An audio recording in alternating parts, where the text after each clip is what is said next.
This is what Africa is, and we believed it. We were ashamed of ourselves. We were ashamed of our own lands, of our own people. বয়স মাত্র ৩৭ বছর, কিন্তু নেতৃত্বে আছে টনকে ton পরিপক্কতা। বলছি আফ্রিকার বুকে এক নতুন বিপ্লবের সূচনা করা ক্যাপ্টেন ইব্রাহিম ট্রাওরের কথা। বুর্কিনা ফাসোর ক্ষমতায় আসার পর অনেকেই তাকে হালকাভাবে নিলেও আজ তিনি হয়ে উঠেছেন সারা আফ্রিকার আশা ও প্রতিরোধের প্রতীক। ২০২২ সালে সামরিক অভ্যুত্থানের মাধ্যমে যখন ট্রাওরে ক্ষমতা গ্রহণ করেন, তখন কেউ ভাবতে পারেনি এই তরুণ নেতা এতটা প্রভাব ফেলবেন। কিন্তু ধীরে ধীরে তিনি নিজেকে প্রমাণ করেছেন এক সাহসী ও সংকল্পবদ্ধ রাষ্ট্রনায়ক হিসেবে, যিনি পশ্চিমা সাম্রাজ্যবাদ ও নয়া উপনিবেশবাদের শৃঙ্খলা ভেঙে দিতে চায়। ট্রাওরে ঠিক সেই নেতা যাকে বর্তমান আফ্রিকা খুঁজছিল। কেনিয়া সহ বিভিন্ন দেশের লেখক ও রাজনীতিকরা প্রকাশ্যে বলেছেন, এই তো সেই মানুষ যে আমাদের জন্য লড়ছে। ফ্রান্সের সঙ্গে দীর্ঘদিনের উপনিবেশিক সম্পর্ক ছিন্ন করে রাশিয়ার সঙ্গে ঘনিষ্ঠতা তৈরি, রাষ্ট্রায়ত্ত খনি কোম্পানি গঠন, বিদেশি কোম্পানির উপর সরকারের অংশীদারিত্ব বাধ্যতামূলক করা এবং প্রযুক্তি হস্তান্তরের শর্ত সবই ট্রাওরের বামপন্থী অর্থনৈতিক দর্শনেরই ফল। তার এই উদ্যোগ যেন আফ্রিকাকে বলছে, আমরা আর অন্যের উপনিবেশ নই, আমরা নিজের ভাগ্য নিজেই গড়ব। বিশ্বব্যাংক, IMF ও ইউরোপীয় পরাশক্তিদের দ্বিচারিতার বিরুদ্ধে তার জ্বালাময়ী ভাষণ এখন সামাজিক মাধ্যমে ঝড় তুলছে। ট্রাওরের কণ্ঠে যেন আফ্রিকার শতাব্দীর ক্ষোভ ফুটে উঠছে। তিনি বলেন, যখন অন্যায়ের বিরুদ্ধে চুপ থাকা বিশ্বাসঘাতকতা, তখন কূটনীতির মুখোশ পরে আত্মসমর্পণ মানে নিজের অস্তিত্ব ধ্বংস করা। তার কথায় উঠে আসে এক নতুন আফ্রিকার ডাক, যে আফ্রিকা মাথা নত নয় বরং মাথা উঁচু করে দাঁড়ানোর প্রতিজ্ঞা নেয়। ভাষণে তিনি বলেন, আমার নাম ক্যাপ্টেন ইব্রাহিম ট্রাওরে। পেশাদার কূটনীতিকদের মতো আমার তেমন কোনো মসৃণতা নেই। আমার গায়ে নেই বহুজাতিক কোম্পানির উঁচু মহলের সুগন্ধি। আমি ওয়াশিংটন থেকে প্রশিক্ষণ নেইনি, জেনেভাতেও গড়ে উঠিনি। আমি কথা বলছি সেই যুদ্ধক্ষেত্র থেকে, যেখানে আমার মানুষের রক্ত ঝরছে এবং এই মাটিই তার সাক্ষী। আমি কথা বলছি এমন এক জাতির পক্ষে যাদের দীর্ঘকাল ধরে দাদন ব্যবসায়ী জালে বন্দির মতো ব্যবহার করা হয়েছে। বা IMF এর সঙ্গে কথা বলছি কম্পিত হতে নয়, বরং শতাব্দীর পর শতাব্দী ধরে আফ্রিকার যন্ত্রণা এবং এখন আফ্রিকার জাগরণের গভীর প্রথিত এক কণ্ঠস্বরে। আফ্রিকান স্বপ্নসারথী বলেন, দীর্ঘকাল ধরে IMF নিজেদেরকে অসুস্থ জাতিগুলোর জন্য অর্থনৈতিক ব্যবস্থাপত্র দানকারী এক দয়ালু চিকিৎসক হিসেবে জাহির করে এসেছে। কিন্তু আমরা যা শিখেছি, যা ভোগ করেছি তা হলো আপনার ঔষধ প্রায়শই রোগীকে মেরে ফেলে। আপনাদের ঋণ হাসিমুখ নিয়ে আসে, কিন্তু সেগুলো চুক্তিতে মোড়ানো বিষাক্ত তীর। আপনারা স্থিতিশীলতার কথা বলেন, কিন্তু উপহার দেন শ্বাসরোধ। আপনারা সংস্কারের কথা বলেন, কিন্তু যা আপনারা প্রকৃত অর্থে বোঝান তা হলো বিদেশি গবেষণাগারে তৈরি মডেলের প্রতি আনুগত্য। এমন আনুগত্য যা আফ্রিকান মাটির জন্য কখনোই তৈরি হয়নি। কিন্তু আমরা আপনার পরীক্ষাগার নই, আপনার পরীক্ষা নিরীক্ষার গিনিপিগ নই। আমরা আপনার অর্থনীতি খেলার দাবার গুটিও নই। বুর্কিনা ফাসো, গোটা আফ্রিকা এখন জেগে উঠেছে। আর যখন আমরা জেগে উঠি, তখন শ্বাস নেওয়ার জন্য কারো অনুমতি চাই না। আপনারা জানেন, আমি ঋণ বাতিলের কারণে আকুতি মিনতি করতে আসিনি। আমি ত্রাণ ভিক্ষা করতেও আসিনি। আমি আপনাদের বলতে এসেছি তা যা কোনো আফ্রিকান নেতা যথেষ্ট উচ্চস্বরে বলার সাহস করেনি। আমরা আর এমন অর্থনীতি মেনে নেই না যা আমাদের জনগণকে ভিখারিতে পরিণত করে। যখন আমাদের সোনা পশ্চিমা দেশগুলোর ভোল্টে বন্দী থাকে, তখন আমরা আর এমন শর্তাবলীর তালে নাচি না যা আমাদের সরকারি পরিষেবা, আমাদের কৃষকদের শেষ করে দেয় এবং আমাদের যুবকদের নির্বাসনে যেতে বাধ্য করে। আমরা আর এটা মেনে নেই না যে সুশাসন মানে হাসি হাসি মুখে পরামর্শকদের সাথে আমাদের জাতীয় সম্পদ বিদেশি সংস্থাগুলোর হাতে তুলে দেওয়া। তাই আজ আমরা একটি নতুন আলাপ শুরু করছি, ঋণদাতা ও ঋণ গ্রহীতাদের মধ্যে নয়, বরং সমকক্ষদের মধ্যে, জাতিগুলোর মধ্যে, সত্য ও মিথ্যার মধ্যে। আর এটা কোনো প্রেস বিজ্ঞপ্তি নয়, এটা হিসাব চোকানোর সময়, আর এটা এখন থেকেই শুরু হচ্ছে। এই ঋণের শেকল হলো আধুনিক দাসত্বের এক রূপ। আসুন আমরা স্পষ্টভাবে কথা বলি, কোনো সুভাষণ ছাড়াই, কূটনীতিক ভদ্র মিথ্যাচার ছাড়াই। যে ঋণ আপনারা আফ্রিকাকে দিচ্ছেন তা উন্নয়নের কোনো হাতিয়ার নয়, এটি সমৃদ্ধিরও কোনো সেতু নয়, এটি একটি শেকল মাত্র। এটি দাসত্ব যা স্যুট ও স্প্রেডশিপের আড়ালে ছদ্মবেশ ধারণ করেছে। আপনারা এটাকে কাঠামোগত সমন্বয় বলেন, আমরা বলি কাঠামোগত শাস্তি। আপনারা এটাকে আর্থিক শৃঙ্খলা বলেন, আমরা বলি এটাকে প্রজন্মের পর প্রজন্মের হতাশা হিসেবে অনুভব করি। আপনারা এটাকে অংশীদারিত্ব হিসেবে প্রস্তাব করেন। যখন একজন অংশীদার লাভবান হয় আর অন্যজন রক্ত ঝরায়, তখন তা অংশীদারিত্ব থাকে না, তা হয় লুণ্ঠন। আমাকে প্রশ্ন করতে দিন, সোনা, ইউরেনিয়াম, কোবাল্ট ও উর্বর জমিতে সমৃদ্ধ একটি জাতি কিভাবে দরিদ্র হতে পারে? যে মহাদেশ বিশ্বের শিল্পকে সচল রাখে, সে কিভাবে তার নিজের সন্তানদের খাওয়াতে পারে না? আমাদের বলা হয় এটা অব্যবস্থাপনা, দুর্নীতি, অদক্ষতা। আফ্রিকার ক্ষত আছে, কিন্তু সেই ক্ষতগুলো অধিকাংশই তৈরি করেছে তারাই, যাদের হাতে ছিল সুদের বান্ডিল মোড়ানো। আমি আপনাদের বলি, এই ঋণ বাস্তব জীবনে কেমন দেখায় তা বোঝা যায় আপনাদের পাওয়ার পয়েন্ট স্লাইডে নয়, বরং আমাদের রাস্তায়। এটি এমন যে শিশুরা মোমবাতির আলোয় পড়াশোনা করছে, কারণ জাতীয় বিদ্যুৎ গ্রেড বেসরকারীকরণ করা হয়েছিল এবং তা অচল হয়ে গেছে। বিদেশি বিনিয়োগকারীদের কাছে অনেক কিছু বিক্রি করা হয়েছিল, তারা এখন এমন দাম চাইছে যা আমাদের জনগণের পক্ষে দেওয়া সম্ভব নয়। এটি এমন হাসপাতালের মতো দেখায় যেখানে বেড সব ভাঙা, অ্যান্টিবায়োটিক নেই এবং মায়েরা সন্তান প্রসবের সময় মারা যাচ্ছে, কারণ আপনাদের শর্ত ছিল আপনাদের সাহায্যের জন্য আমাদের জনস্বাস্থ্য খাতে ব্যয় কমাতে হবে। এটি হাতে ডিগ্রি থাকা সত্ত্বেও লাখ লাখ আফ্রিকান স্নাতকের ভবিষ্যৎহীনতার মতো দেখায়, কারণ কর্মসংস্থান সৃষ্টিকারী খাতগুলো আউটসোর্স করা হয়েছে, বিক্রি করে দেওয়া হয়েছে, অথবা উদারীকরণ নীতির অধীনে ধসে পড়েছে। সবচেয়ে খারাপ হলো এটি ভেঙে পড়া মর্যাদার মতো দেখতে দেখায়। দেখুন, আপনারা যে ঋণ বা পাওনা পরিশোধের পরিকল্পনা তৈরি করেন তা কোনো অর্থনৈতিক সূত্র নয়, সেগুলো মৃত্যুর পরোয়ানাও নয়।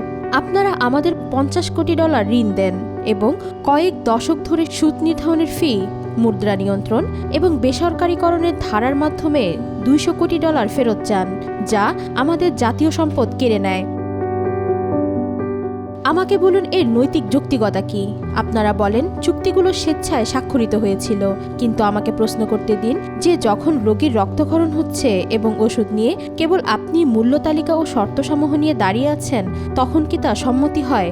যখন বন্দুক আপনার মাথার দিকে নয়, বরং আপনার পেছন থেকে অনাহারী শিশুর দিকে তাক করে থাকে, তখন কি তা পছন্দ হয়? কি বলবেন? আন্তর্জাতিক মুদ্রা তহবিলের মহোদয়গণ, এটা সম্মতি নয়, এটা অর্থনৈতিক জবরদস্তি, এটা উন্নয়ন নয়। আধিপত্য, এটা বিশ্বায়ন নয়, এটা আর্থিক দড়িতে বাঁধা নব্য উপনিবেশিকতা। এবং আমরা আফ্রিকার নতুন প্রজন্মের নেতৃত্ব আর অন্ধ নই। আমাদের শ্রমের টেবিল থেকে ঝরে পড়া টুকরো রুটির জন্য আমরা আর কৃতজ্ঞ নই। দক্ষতার নামে আমাদের অর্থনীতিকে পঙ্গু করে দেওয়া নীতিগুলোর জন্য হাততালি দেওয়া আমাদের শেষ। আমরা আর আমাদের সার্বভৌমত্বকে এমন ঋণের বিনিময়ে বিক্রি করব না, যা শুধু পরামর্শকদের হাতে হারিয়ে যায় এবং পরে আমাদের নাতি নাতনিদের জন্য ঋণ হয়ে ফিরে আসে। আমাকে আরও স্পষ্ট করে বলতে দিন, আফ্রিকা আপনাদের কাছে ঋণী নয়, আপনি আফ্রিকার কাছে ঋণী। উপনিবেশিক বুটের চাপে স্পৃষ্ট করে নিয়ে যাওয়া সোনার জন্য আপনি আমাদের কাছে ঋণী। আপনার স্মার্টফোনগুলোকে শক্তি যোগানো খনিজ পদার্থের জন্য আপনি আমাদের কাছে ঋণী। অথচ আমাদের গ্রামগুলো অন্ধকারে ডুবে থাকে। আমাদের নীরব রক্তক্ষরণের সময় আপনারা প্রাসাদগুলোতে ঝলমল করে তোলা হীরার জন্য আপনি আমাদের কাছে ঋণী। তবুও এত কিছুর পরও আমরা করুণা চাইছি না, আমরা ন্যায় বিচার চাইছি। প্রকৃত ন্যায় বিচার শুরু হয়েছে। শোষণমূলক ঋণ কাঠামো অবসানের মধ্য দিয়ে ন্যায় বিচার মানে আফ্রিকান জাতিগুলোকে নিরীক্ষা করার অনুমতি দেওয়া যে আমার ঋণ কত, কোথা থেকে এসেছে এবং কারা এর প্রকৃত সুবিধাভোগিতা যাচাই করতে পারবো। ন্যায় বিচার মানে আমাদের নিজেদের আর্থিক ভবিষ্যৎ তৈরির মর্যাদা দেওয়া গ্রাহক হিসেবে নয়, বরং সমকক্ষ হিসেবে।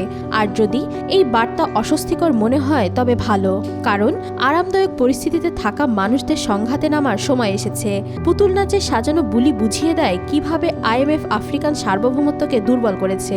আজ আফ্রিকায় সার্বভৌমত্বের কথা বলা মানে একটি স্থগিত স্বপ্নের কথা বলা, যা পতাকা আর জাতীয় সঙ্গীতের এক মহাদেশ। হ্যাঁ, তবে প্রকৃত স্বাধীনতা এখনও প্রশ্নের মুখে। আমরা স্বাধীন বলি, কিন্তু স্বায়ত্তশাসন ছাড়া স্বাধীনতা এক বিভ্রম। আত্মনিয়ন্ত্রণ থেকে পরাধীনতার মধ্যকার সীমারেখা ঝাপসা করার ক্ষেত্রে আন্তর্জাতিক মুদ্রা তহবিলের চেয়ে খুব কম প্রতিষ্ঠানই বেশি কাজ করেছে। আপনারা আমাদের শাসন করেন না, তবুও আপনারা আমাদের বাজেট তৈরি করেন। আপনারা আমাদের নির্বাচনে ভোট দেন না, তবুও আপনাদের অনুমোদন নির্ধারণ করে যে আমাদের অর্থনীতি ধসে পড়বে নাকি শ্বাস নেবে। আপনারা নিরপেক্ষতার দাবি করেন, তবুও আপনাদের প্রভাবের কালে আমাদের প্রণীত আইনগুলো গভীরভাবে মিশে আছে। আমরা যে নেতাদের নিয়োগ করি তাদের এবং আমাদের নিজস্ব আকাঙ্ক্ষার সীমাতেও এর প্রভাব আছে। এটি অবশ্য আর্থিক সাহায্য নয়, এটি রাজনৈতিক কূটকৌশল। আপনারা বোমা নিয়ে আসেন না, আসেন ব্রিফকেস আর নীল নকশা নিয়ে।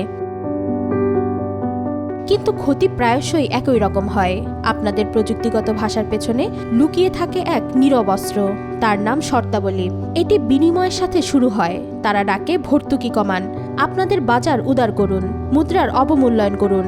তারা বলে এগুলো কেবল সুপারিশ, কিন্তু যখন প্রত্যাখ্যানের মূল্য নিশ্চিত ক্ষুধার্ত থাকা, তখন সুপারিশগুলো কিসের? যখন পরবর্তী ঋণ এবং পরবর্তী শ্বাস প্রশ্বাস আনুগত্যের উপর নির্ভর করে, তখন প্রস্তাবগুলো কিসের? আসুন আমরা এমন ভান না করি যে আপনারা আমাদের অভ্যন্তরীণ বিষয়গুলো সব বুঝে গেছেন। আমাদের বলা হয়েছিল যে কাঠামোগত সমন্বয় দক্ষতা তৈরি করবে, পরিবর্তে এটি নির্ভরতা তৈরি করেছে। আমাদের বলা হয়েছিল যে তারা দুর্নীতি দূর করবে, পরিবর্তে এটি আশাকে দূরে ঠেলেছে। আমাদের বলা হয়েছিল যে মুক্তবাজার আমাদের ওপর উঠাবে, পরিবর্তে এটি আমাদের সম্পদের ওপর তুলে নিয়ে বিদেশে পাচার করে নিয়ে গেছে। এবং যখন আমাদের জনগণ প্রতিবাদ করে, যখন তারা ক্রোধে, ক্ষুধায় এবং অপূর্ণ চাহিদার যন্ত্রণায় জেগে ওঠে, তখন আপনারা দায়িত্ব নেন না, আপনারা পিছিয়ে যান, দাবি করেন আপনারা কেবল দর্শক। কিন্তু ইতিহাস দেখছে আপনারা ধোয়া তুলসী পাতা নন। ঘানা থেকে জাম্বিয়া, সেনেগাল থেকে কেনিয়া, আমরা একই ঘটনা দেখছি। পানি পর্যন্ত বেসরকারীকরণ করতে নেতাদের বাধ্য করা হয়েছে শুধুমাত্র বিদেশি কোম্পানিগুলোর জন্য। পানিকে বেসরকারীকরণ করা হয় তারা যাতে দাম বাড়িয়ে পানিকে সাধারণ মানুষের নাগালের বাইরে নিয়ে যেতে পারে। সস্তা আমদানির মাধ্যমে কৃষকদের দুর্বল করা হচ্ছে, যা স্থানীয় শিল্পকে ধ্বংস করেছে। মন্ত্রীদের বাজেটের ভারসাম্য রক্ষার জন্য স্কুলের খরচ কমাতে বলা হয়েছে, যেখানে বিদেশি ঋণ পরিশোধ বাড়তে থাকে। যদি আমরা প্রতিরোধ করার সাহস করি, যদি আমরা আপনাদের মডেলগুলোকে প্রশ্ন করি বা আপনাদের প্রেসক্রিপশনগুলো প্রত্যাখ্যান করি, তাহলে আমরা কালো তালিকাবদ্ধ হই, আমাদের ক্রেডিট রেটিং কমানো হয়, আমাদের মুদ্রার উপর আক্রমণ করা হয়, আমাদের নেতাদের আন্তর্জাতিক মিডিয়াতে উগ্রবাদী, অস্থির ও জনতুষ্টিবাদী হিসেবে অপবাদ দেওয়া হয়। কিন্তু একটি দেশকে তার জনগণকে খাওয়ানো এবং যে ঋণ থেকে সে কখনো উপকৃত হয়নি, সেই ঋণের কিস্তি পরিশোধের মাধ্যমে একটিকে বেছে দিতে বাধ্য করার চেয়ে বেশি উগ্রবাদী আর কি হতে পারে? এমন একটি সমাজ যেখানে তরুণদের কোনো ভবিষ্যৎ নেই, নেই কোনো চাকরি এবং রাজনীতির উপর কোনো আস্থাও নেই, তার চেয়ে আর কি বেশি অস্থির হতে পারে? কারণ জাতি আর জনগণের জবাবদিহিতার আগে ব্যাংকগুলোর কাছে জবাবদিহিতা করতে হয়। আসুন আমরা সৎ হই। আপনাদের প্রভাব প্রায়শই আমাদের স্বপ্নের উপর এক ভেটক হিসেবে দাঁড়িয়ে আছে। আপনারা আফ্রিকার নীতির অলিখিত গভর্নর হয়ে আছেন, তবুও আমরা জেগে উঠেছি। এই মহাদেশ জুড়ে এক নতুন বাতাস বইছে। আমরা নিজেদের শাসন করা অধিকার এবং নিজস্ব মূল্যবোধ দ্বারা জনগণের জন্য আমাদের ভাষাকে পুনরুদ্ধার করছি। আমরা আর এমন ঋণ মেনে নেব না যা ধনীদের কর দিতে বলার আগে আমাদের অপরিহার্য পরিষেবাগুলো কাটছাঁটাই করতে বাধ্য করে। আমরা আর এমন পরামর্শকদের সহ্য করব না যারা আমাদের জাতীয় কৌশলগুলো তৈরি করে। আমাদের অধ্যাপকেরা বেতন পান না। আমরা আর এমন প্রতিষ্ঠানের কাছে মাথা নত করব না যারা নাগরিকদের কাছে নয়, শেয়ার হোল্ডারদের কাছে জবাবদিহিতা করে। আইএমএফের প্রতি আমি স্পষ্ট ও শান্তভাবে বলছি, আমরা সার্বভৌম থাকব, এমনকি যদি এর অর্থ হয় আপনাদের ঋণ প্রত্যাখ্যান করা, তারপরও এমনকি যদি এর অর্থ হয় ধীর প্রবৃদ্ধি, কিন্তু তা আমাদের নিজস্ব, এমনকি যদি এর অর্থ হয় আপাতত কষ্ট, কিন্তু দীর্ঘমেয়াদে তাই স্বাধীনতা। আফ্রিকাতে আর কোনো পণ্ডিতদের প্রয়োজন নেই, তার অংশীদার প্রয়োজন। আর যদি আপনারা আমাদের সাথে সমানভাবে চলতে পারেন, তাহলে এসে পাশে দাঁড়ান, না হয় সরে যান। কারণ আমরা এগিয়ে যাচ্ছি এবং এর সুতোটা কেটে দেওয়া হচ্ছে। আমরা এমন একটি ব্যবস্থায় জন্ম নিয়েছি যা আমরা তৈরি করিনি। সাম্রাজ্যবাদিতার আগুনে তৈরি একটি বৈশ্বিক ব্যবস্থা যা সম্পদের লুণ্ঠনের জন্য চুক্তি আইন ও প্রাতিষ্ঠানিকতা দান করে, যা আজও আমাদের শাসন করে চলছে। যখন উপনিবেশিকবাদরা চলে গিয়েছিল এবং তখন তারা ন্যায্যতা রেখে যায়নি এবং এমন কাঠামো রেখে গিয়েছিল যা ক্ষমতা নয় বরং শোষণকে প্রতিষ্ঠা করার জন্য তৈরি। আপনারা দেখুন, সমস্যা শুধু আইএমএফ এর নয়, পুরো কাঠামো বাণিজ্যিক, অর্থ, ঋণ, ব্যবসায়িক ক্ষমতার। সেই সমস্ত নিয়ম যা আফ্রিকাকে নিচে রাখার জন্য তৈরি করা হয়েছে। এটি ঈশ্বর দ্বারা নয়, প্রকৃতি দ্বারা নয়, বরং মানুষ দ্বারা তৈরি। আমাকে একটি সহজ প্রশ্ন করতে দেন, কেন আমরা বিশ্বের 60% আবাদযোগ্য ভূমির মহাদেশ হয়েও এখনও খাদ্য আমদানি করি? কেন আমরা, যারা সোনা, হীরা, তেল, লিথিয়ামের উপরে বসে আছি, আমাদের বিদেশি সাহায্যের প্রয়োজন হয়? কারণ আমাদের খেলাটা কখনোই ন্যায্য ছিল না। আমাদের কাঁচামালের রপ্তানিকারক বানানো হয়েছিল, শিল্পের নির্মাতা নয়।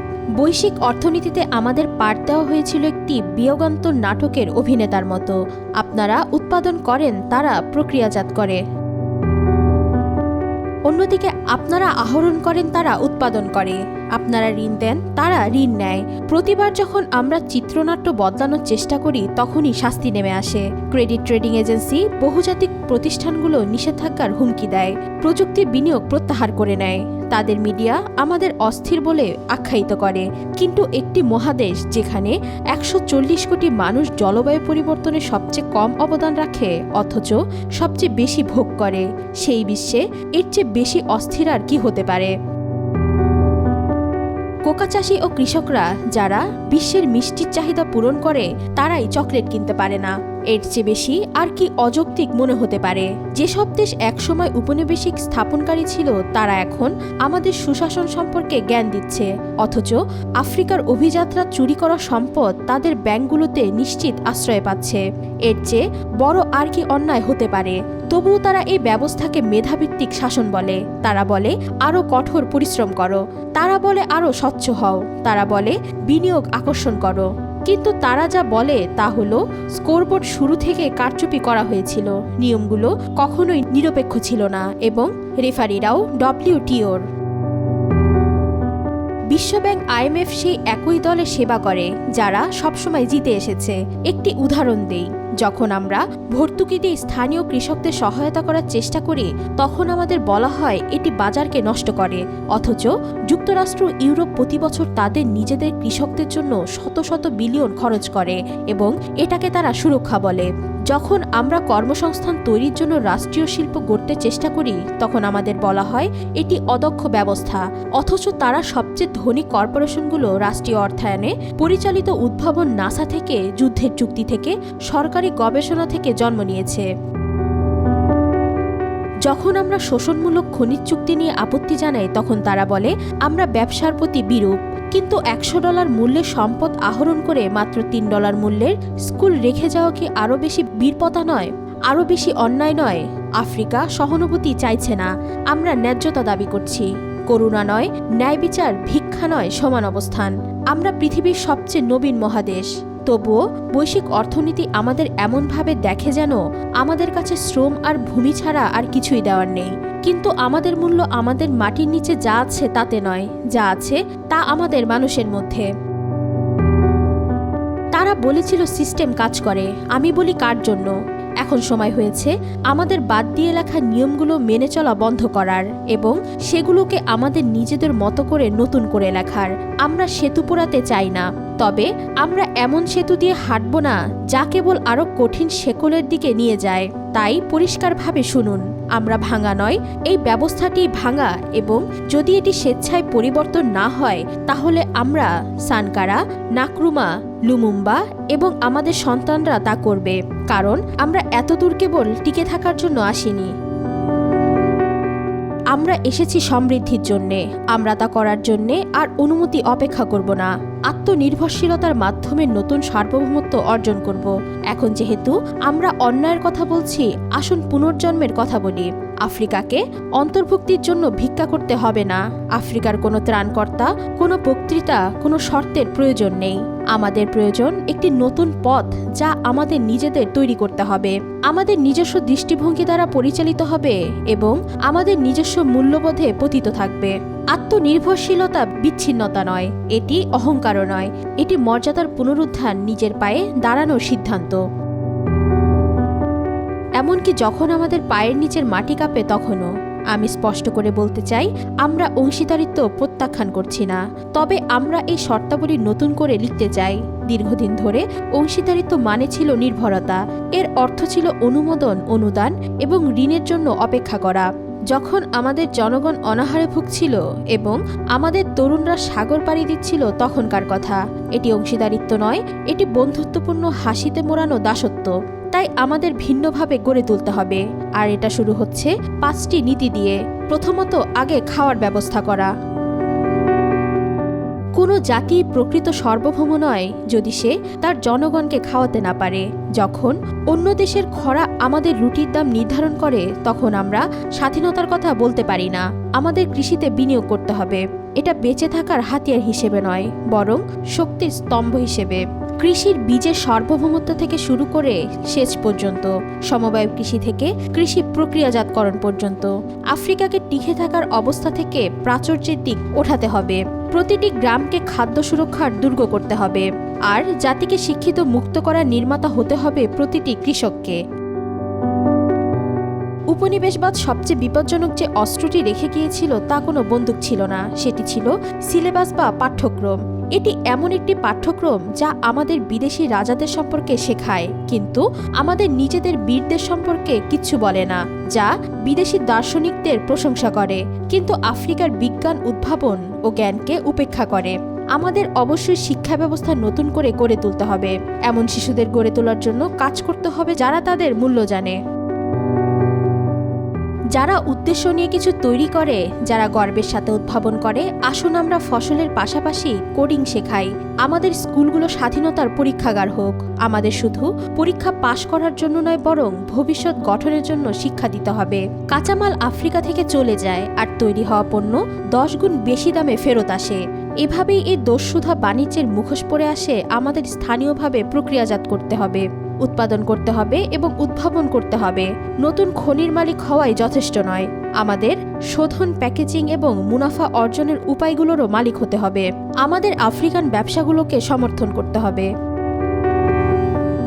আমাদের নবীন শিল্পগুলোকে রক্ষা করতে হবে এবং আমদানির প্রতি আসক্তি বন্ধ করতে হবে। এভাবেই আমাদের কর্মসংস্থান তৈরি হবে। এভাবেই আমরা আমাদের সীমান্তের মধ্যে সম্পদ ধরে রাখতে পারবো।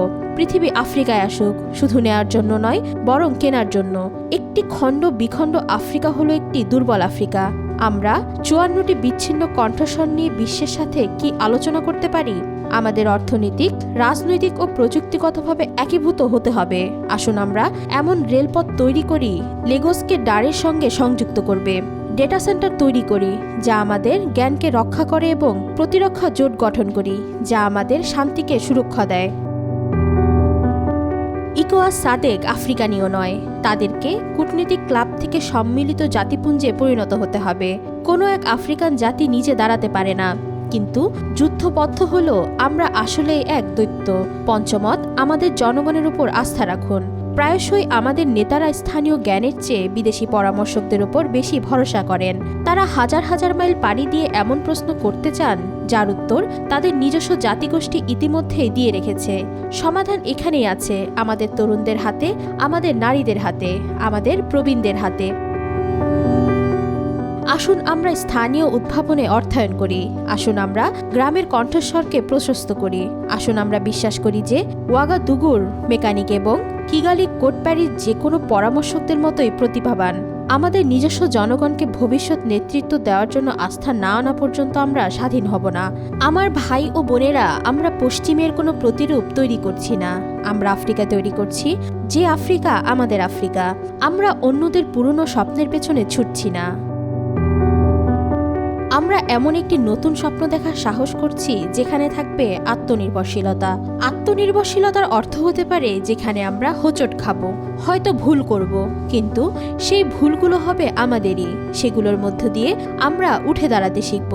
আমাদের ঐক্যবদ্ধ হতে হবে। আমরা অপেক্ষা করা বন্ধ করি। আসুন আমরা দোষারোপ বন্ধ করি। আসুন আমরা শুরু করি কাল নয়, পরবর্তী সম্মেলনের পরেও নয়, তবে শুধু বক্তৃতা দিয়ে আফ্রিকা জেগে উঠবে না। এটি জেগে উঠবে মাটি লাগা হাতে, কালি লাগা বয়ে এবং স্পাত লেগে থাকা কারখানায়। আসুন আমরা যা সবসময় আমাদের ছিল তা ফিরিয়ে নেই।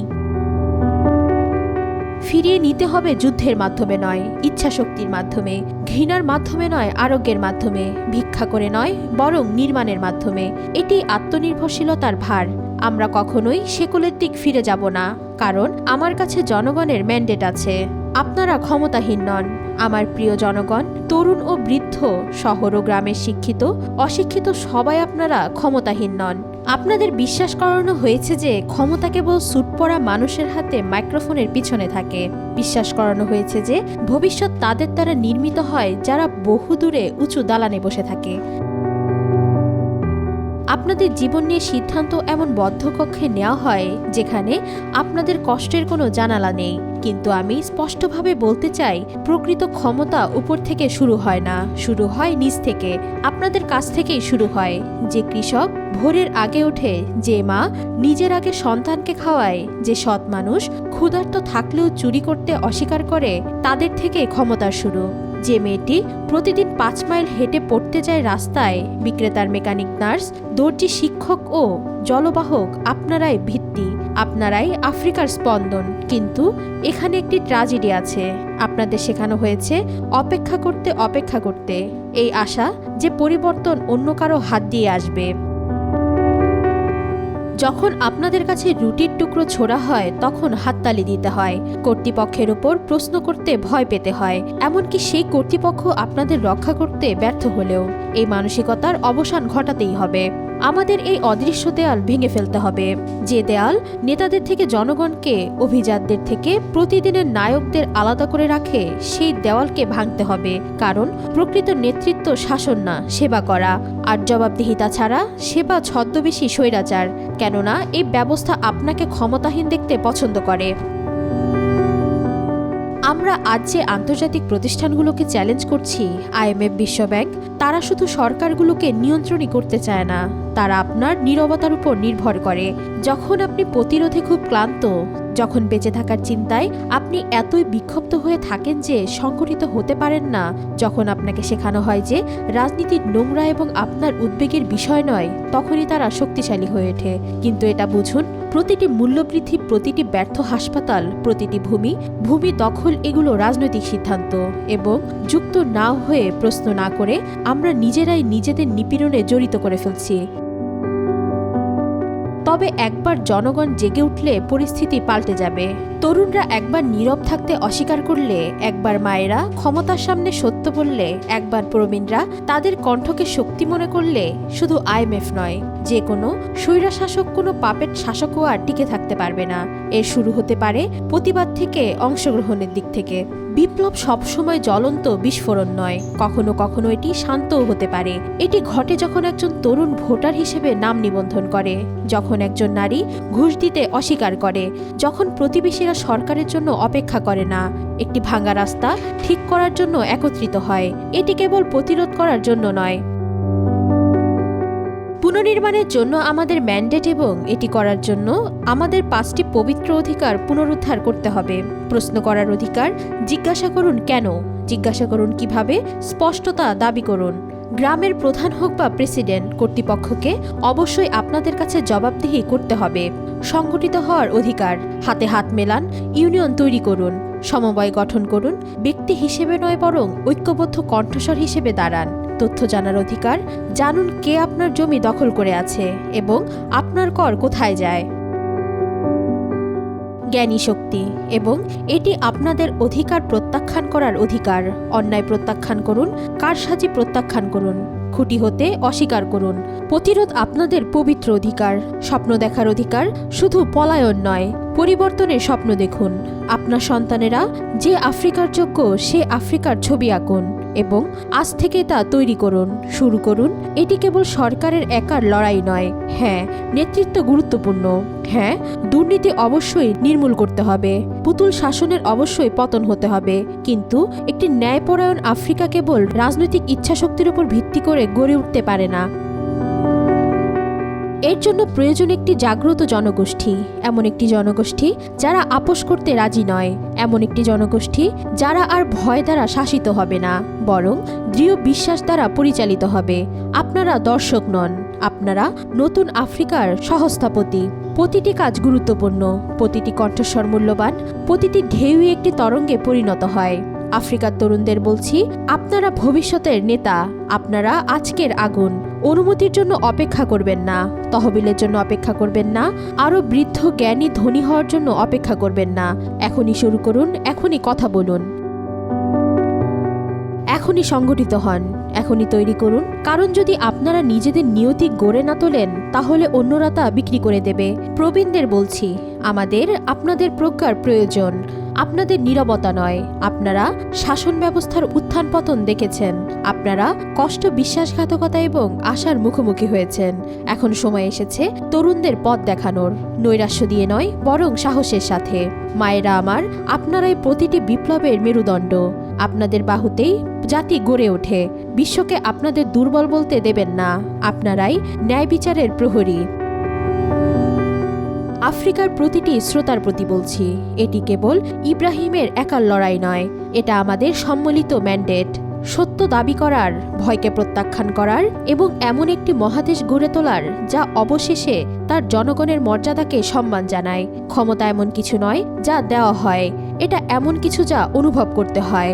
আর আজ আপনাদের উপলব্ধি করতে হবে যে আপনারা ক্ষমতাহীন নন। আমার প্রিয় আফ্রিকান পুত্র ও কন্যারা, এতক্ষণ আপনারা নিশ্চয়ই বুঝেছেন যে আমরা বন্দুকের যুদ্ধে যেতে চাই না, আমরা আছি নিয়ন্ত্রণের ও ভয়ের যুদ্ধে। যে প্রতিষ্ঠানগুলো আমাদের শেকলবদ্ধ করে রেখেছে, যাদের IMF, বিশ্বব্যাংক বলা হয়, অথবা সেই নীরব অভিজাত শ্রেণী যারা কখনো মুখ দেখায় না, বা তারা আমাদের সেনাবাহিনীকে ভয় পায় না, তারা ভয় পায় আমাদের জাগরণকে। কারণ একটি জাগ্রত আফ্রিকা এক বিপজ্জনক জিনিস। যে খেলা তারা কয়েক দশক ধরে এত ভালোবেসে খেলে এসেছে, তারা বিশ্বকে বলেছিল যে আফ্রিকায় সমস্যা, আমরা দুর্নীতিগ্রস্ত, আমরা শাসন করতে অক্ষম, আমরা নির্ভরশীল আদিম এবং সর্বদা সাহায্যের প্রয়োজন হয় আমাদের। তারা এতবার মিথ্যাগুলো বলেছিল যে আমরা নিজেরাই সেগুলো বিশ্বাস করতে শুরু করেছিলাম। তাই আমরা ভিক্ষা করে ঋণ নেই, আমরা মাথা নত করি। কিন্তু এমনটা করতে গিয়ে আমরা ভুলে গিয়েছিলাম আমরা কারা। আমরা ভুলে গিয়েছিলাম যে আফ্রিকা সভ্যতার আতুরঘর। এখানেই আমাদের আকাশের নিচে প্রথম তারাদের পাঠ করা হয়েছিল। ভুলে গিয়েছিলাম যে আমাদের পূর্বপুরুষরা বিশ্বকে শিখিয়েছিলেন ঔষধ, জ্যোতির্বিজ্ঞান, কৃষি ও আধ্যাত্মিকতা সম্পর্কে।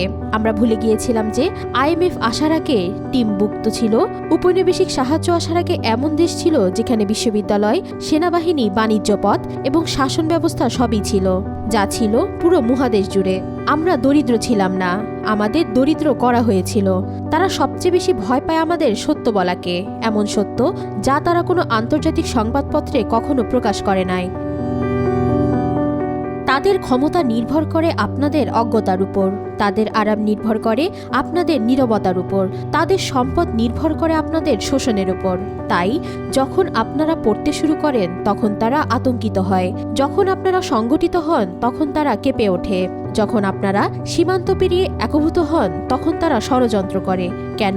কারণ আমরা এমন এক প্রজন্মের আফ্রিকান যারা খেলাটাকে বুঝে গেছি, যারা সাহায্য প্যাকেজ ও মৃত্যুফাদের বাইরে দেখতে পায়,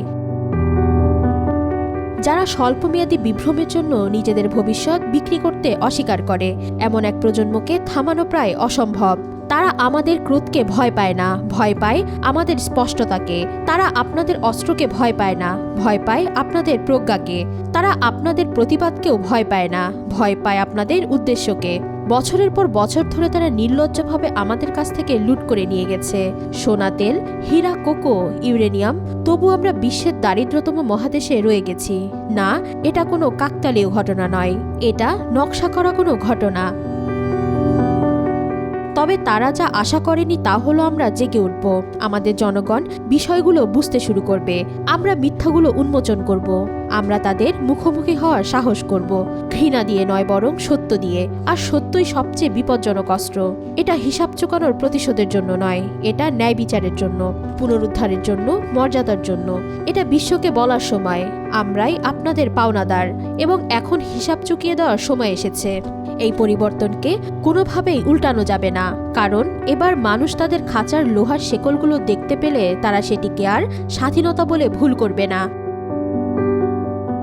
একবার মানুষ সার্বভৌমত্বের স্বাদ পেলে তারা আর উচ্ছিষ্টের জন্য ভিক্ষা করে না। সুতরাং হ্যাঁ, প্রতিরোধের প্রত্যাশা করুন, প্রচারের প্রত্যাশা করুন, অনুপ্রবেশের প্রত্যাশা করুন, হুমকির প্রত্যাশা করুন, কারণ যখন একটি সাম্রাজ্য নিয়ন্ত্রণ হারাতে শুরু করে তখন বিভ্রম ধরে রাখার জন্য এরা সবকিছু করবে।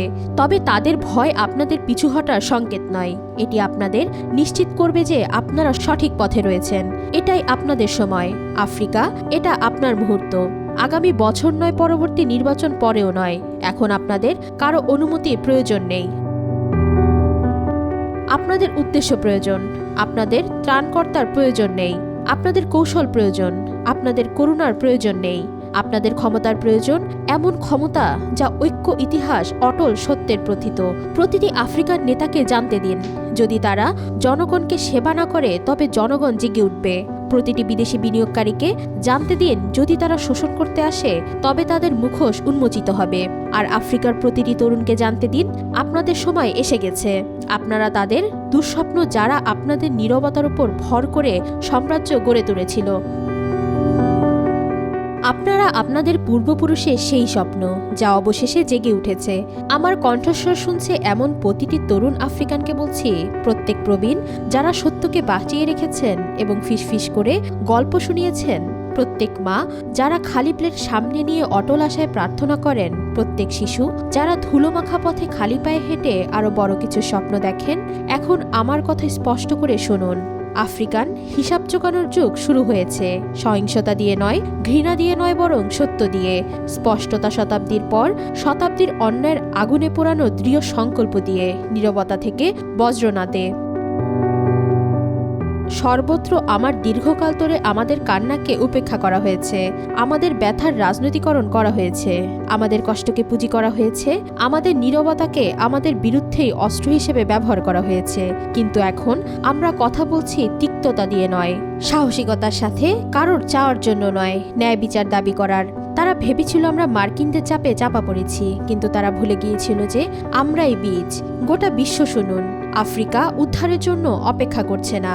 আফ্রিকা নিজেকে রক্ষা করতে জেগে উঠেছে। হাতে তৈরি সীমান্ত পেরিয়ে ঐক্যবদ্ধ হচ্ছি আমরা। আমরা এমন ব্যবস্থা গড়ে তুলছি যা জনগণকে সেবা করে, কাঠপুতুলদের নয়। আমরা আমাদের আখ্যান, আমাদের মুদ্রা, আমাদের ভবিষ্যৎ পুনরুদ্ধার করছি। প্রতিটি প্রতিষ্ঠান যা আমাদের আটকে রাখার জন্য তৈরি হয়েছিল, সেগুলোর মধ্যে দিয়ে এই ঘোষণা প্রতিধ্বনিত হোক, আমরা জেগে উঠেছি এবং যা কিছু চুরি হয়েছে তার সবকিছু ফিরিয়ে নিতে আমরা আসছি। তরুণদের বলছি, আপনারাই স্থপতি আফ্রিকার। তরুণরা, আপনারা পথ হারানন, আপনারা দেরিতে আসেননি, আপনাদেরকেও ভুলে যায়নি। আপনাদের অস্ত্র আপনাদের মন, আপনাদের ঢাল আপনাদের ইতিহাস, আপনাদের কম্পাস আমাদের বিবেক এবং আপনাদের লক্ষ্য। আজ থেকে কোনো নেতা যেন আফ্রিকার নামে কথা না বলেন যদি তিনি বিদেশি প্রভুদের কাছে মাথা নত করেন। এমন কোনো চুক্তি যেন সই না হয় যা বিদেশি ঋণের জন্য ভবিষ্যৎ বিক্রি করে। কোনো পতাকা যেন উদযাপনে উড্ডিত না হয় যদি তার নিজের জনগণ অনাহারে থাকে।